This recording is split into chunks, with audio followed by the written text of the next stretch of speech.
conocimiento estructural del sistema genitourinario. Empiezo con esta diapositiva, la cual tiene este pensamiento que dice: la educación es un pasaporte hacia el futuro. El mañana pertenece a aquellos que se preparan para él en el día de hoy.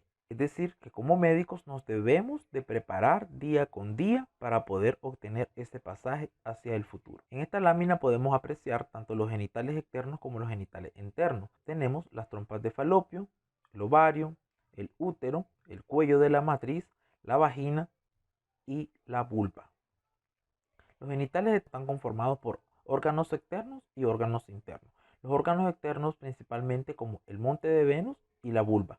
Y los genitales internos, la vagina, el útero, las trompas de falopio y los ovarios. En esta diapositiva podemos ver el monte de Venus, el prepucio del clítoris, el glande del clítoris, los labios mayores, este sería el labio mayor izquierdo, el labio mayor derecho, labio menor derecho, labio menor izquierdo, el meato urinario, las glándulas de Skene laterales al meato urinario, el introito vaginal y las glándulas de Bartolino que están posterolaterales al orificio vaginal, la horquilla vulvar posterior, el cuerpo perineal y el ano.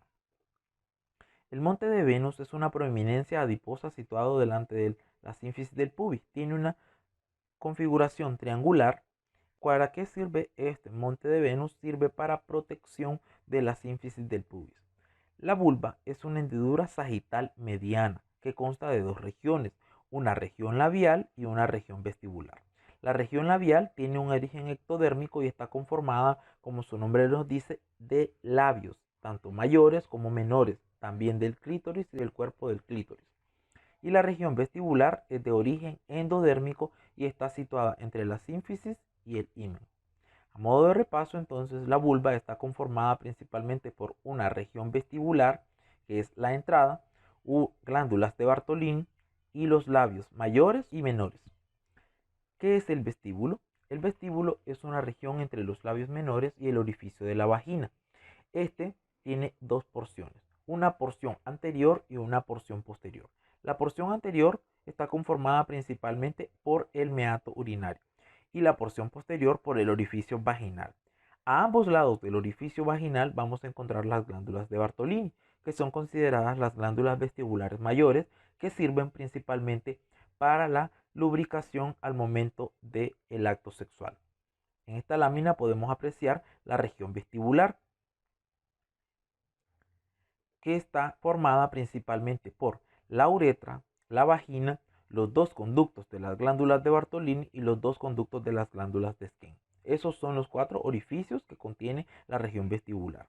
Y está delimitada principalmente por los lados por una línea imaginaria denominada línea de Hart, por la parte media, por la cara externa del himen, anterior por el frenillo del clítoris y por la parte posterior por la horquilla vulvar posterior.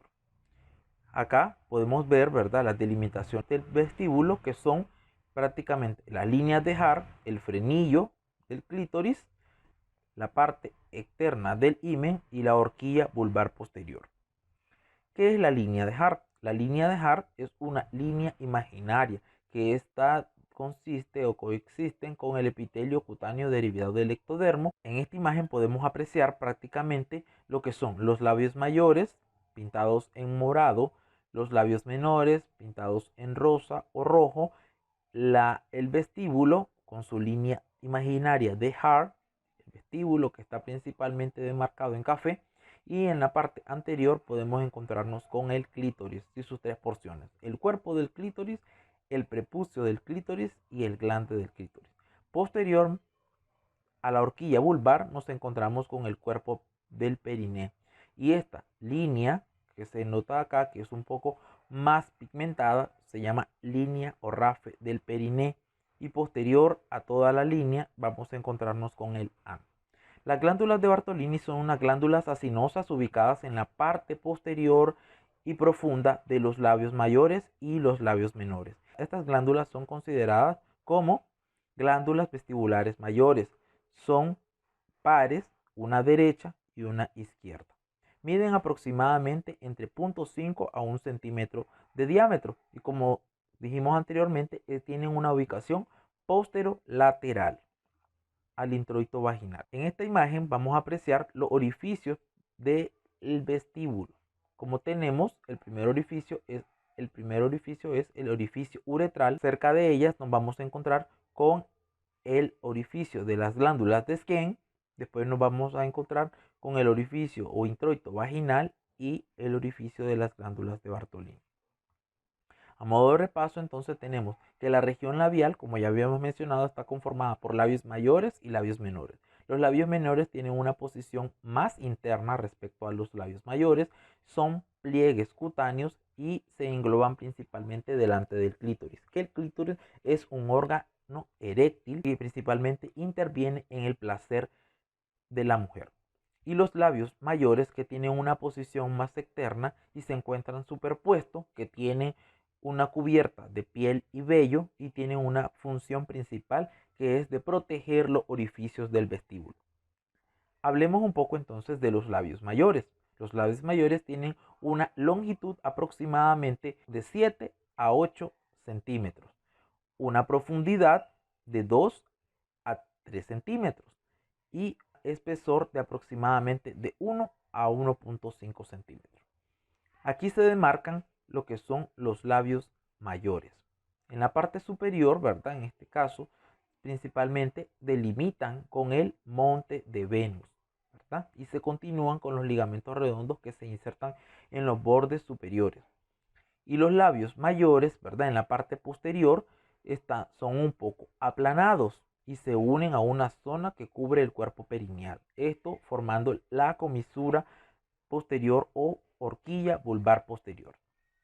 Los labios menores son pliegues delgados de tejido, ¿verdad? Que yacen en la ubicación medial respecto a los labios mayores.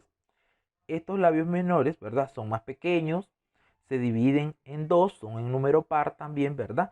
Y no están cubiertos de vello. Como podemos apreciar acá, los labios menores en su parte anterior se continúan principalmente con la área del clítoris. Y aquí podemos apreciar el capuchón del clítoris, prepucio del clítoris, el glande del clítoris y aquí es el cuerpo del clítoris. Los labios menores, ¿verdad? En la parte inferior de los labios menores se extienden hasta acercarse a la línea media. El clítoris es el principal órgano erógeno femenino. Está ubicado en la parte anterior de la hendidura vulvar por encima del meato urinario, ¿verdad? Y está rodeado principalmente por la comisura superior de los labios menores. ¿Qué son las glándulas de Skene? Son conductos o glándulas vestibulares menores y que están principalmente parauretrales. Son simétricas, una derecha y una izquierda. Hablemos un poco entonces del himen. Es una membrana cutánea, mucosa, delgada, vascularizada, que principalmente se mantiene en la entrada al orificio vaginal. Estas pueden tener diferentes formas y pueden haber diferentes tipos, dependiendo de la forma. Y tenemos así que este sería un himen anular que tiene forma de semiluna. El himen sectado está dividido por dentro, atravesado por un secto. El himen cribiforme, que simula una tela de araña. Y a la de la derecha podemos encontrar un himen ya prácticamente roto después de una relación sexual. Y este himen que ya tiene carúncula himeniales, que es prácticamente después del parto. En esta imagen podemos apreciar a mayor detalle una niña, ¿verdad?, de 17 años, en donde se puede apreciar los labios menores, labios mayores que no se aprecian mucho, el introito uretral o el meato urinario, el introito vaginal con su himen intacto. Un repaso de los genitales externos: monte de Venus, porción anterior, la comisura posterior, horquilla vulvar posterior. Aquí tenemos el clítoris con sus porciones, ¿verdad? Cuerpo, prepucio y glande.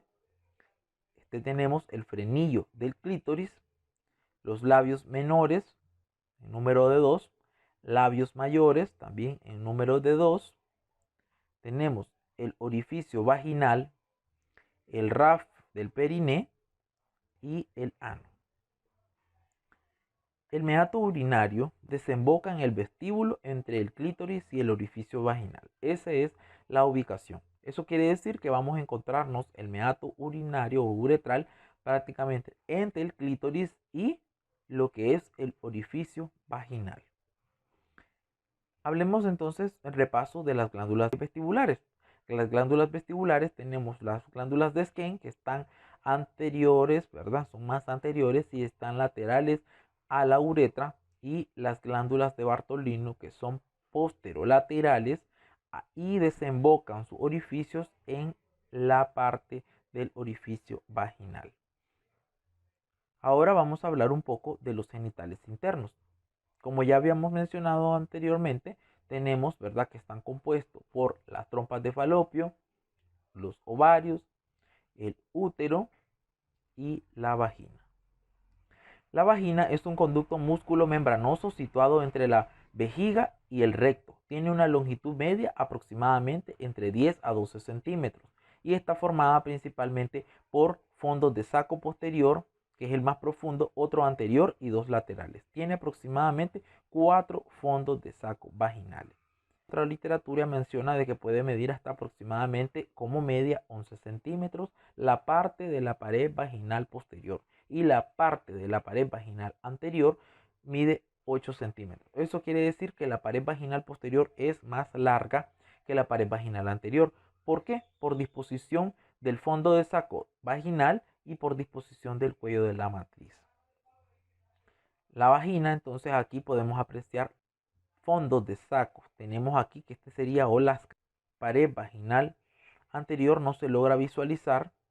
La pared vaginal posterior, que es esta que estoy marcando, la pared vaginal lateral izquierda y la pared vaginal lateral derecha. Aquí podemos apreciar el cuello de la matriz o cervix, y esto sería prácticamente la región del vestíbulo, y aquí tenemos la región labial.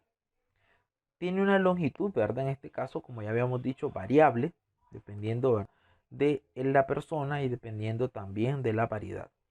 Está constituida principalmente por mucosa, que es un epitelio escamoso estratificado no queratinizado, carente de glándulas. La lubricación principalmente viene por el transudado y viene por lo que decíamos las glándulas cervicales y las glándulas de Bartolino. ¿Cuál es la función de la vagina? Tiene una función que es ser un órgano coital, un receptáculo seminal, un conducto para la menstruación y un conducto para el momento del parto. Tiene aproximadamente un pH de entre 3 a 4.5 y es una mucosa que está colonizada principalmente por bacilos de Doederlein o lactobacilos. Tiene una porción muscular y una adventicia. La porción muscular contiene tejido conectivo y músculo liso, y la adventicia está constituida por la aponeurosis endopélvica, que está adherida principalmente a la capa muscular subyacente. Hablemos un poco entonces del útero. El útero es un órgano muscular que está situado entre la vejiga urinaria y el recto y tiene el tamaño y la forma de una pera invertida. En una paciente que no ha parido puede tener un tamaño de entre 7.5, 5 y 2.5 centímetros, con un peso aproximado entre 50 a 70 gramos. La literatura también hace referencia a que el útero tiene forma de una pera invertida. El útero se va a dividir en un fondo, un cuerpo y un cuello. En unas multíparas puede llegar a medir hasta 9 a 10 centímetros. En esta imagen podemos apreciar las tres medidas que se pueden dar en un reporte ultrasonográfico, que pueden ser 8 centímetros de longitud, 5 centímetros en vista frontal o de diámetro y 3 centímetros en una vista anteroposterior. Y es así que llegamos a la mnemotecnia de la medida del útero, que podemos decir que es 8 por 5 por 3 en centímetros, ¿verdad? En milímetros sería 80 por 50 por 30. Tiene varias porciones, como ya se habían mencionado, y aquí vemos marcada lo que es el fondo, el cuerpo y el cuello de la matriz. Entre el cuerpo y el cuello de la matriz vamos a encontrarnos una porción que se llama segmento uterino o bien istmo uterino. El istmo uterino se llama ya segmento uterino una vez que la paciente sale embarazada, dado que tiene una importancia clínica porque este es el lugar donde se van a poder realizar la cesárea y es el lugar más delgado de todita la pared uterina. Aquí volvemos a enmarcar lo que es el fondo, el cuerpo, el segmento y el cuello uterino. Histológicamente podemos dividir el útero en tres porciones también. Una capa, ¿verdad?, que se llama endometrio, que es la capa más interna. Una capa media, que se llama miometrio, que está compuesta por fibras circulares y fibras longitudinales. Y una capa más externa, que se llama serosa o perimetrio. Aquí estamos marcando la parte azul, sería el serosa o perimetrio, la parte blanca, que es miometrio, y la parte interna vamos a demarcar que es prácticamente la endometrial o la capa endometrial o interna. El cuello uterino, también llamado hocico de Tenca, tiene dos orificios, un orificio interno y un orificio externo. ¿Por qué se llama hocico de Tenca? Los estudiosos en anatomía descubrieron que el cuello de una multípara se parecía al hocico de este pez llamado tenca. Mide aproximadamente de 3 a 4 centímetros de longitud y unos 2.5 centímetros de diámetro.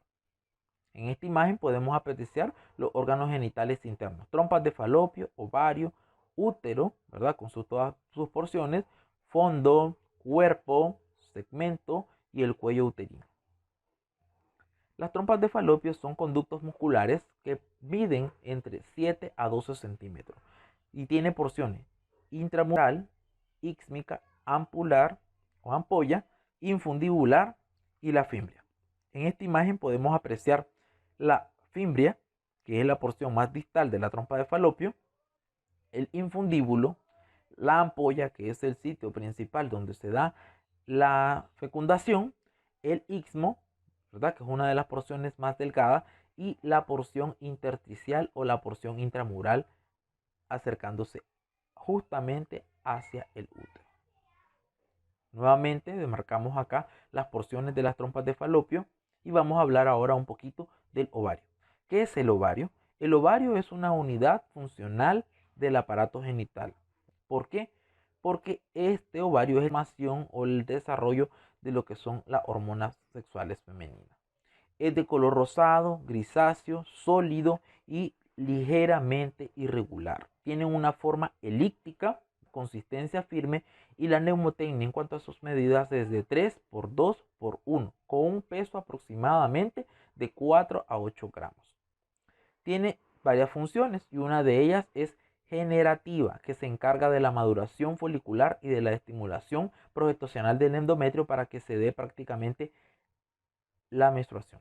Una función vegetativa, que se encarga del estímulo trófico del aparato genital femenino para que logre su desarrollo, y otra función somática, que emite una acción directa sobre el ovario, que es lo que va a dar principalmente la feminidad de la mujer. En esta imagen podemos también ver señalado toditas las estructuras del aparato genital interno: trompas de falopio, ovario, útero, ¿verdad?, con sus porciones, fondo, cuerpo, cuello y el segmento. Y también está enmarcado las regiones histológicas, como son endometrio, miometrio y el perimetrio. Termino diciendo que la próxima clase que vamos a apreciar va a ser anatomía de las mamas.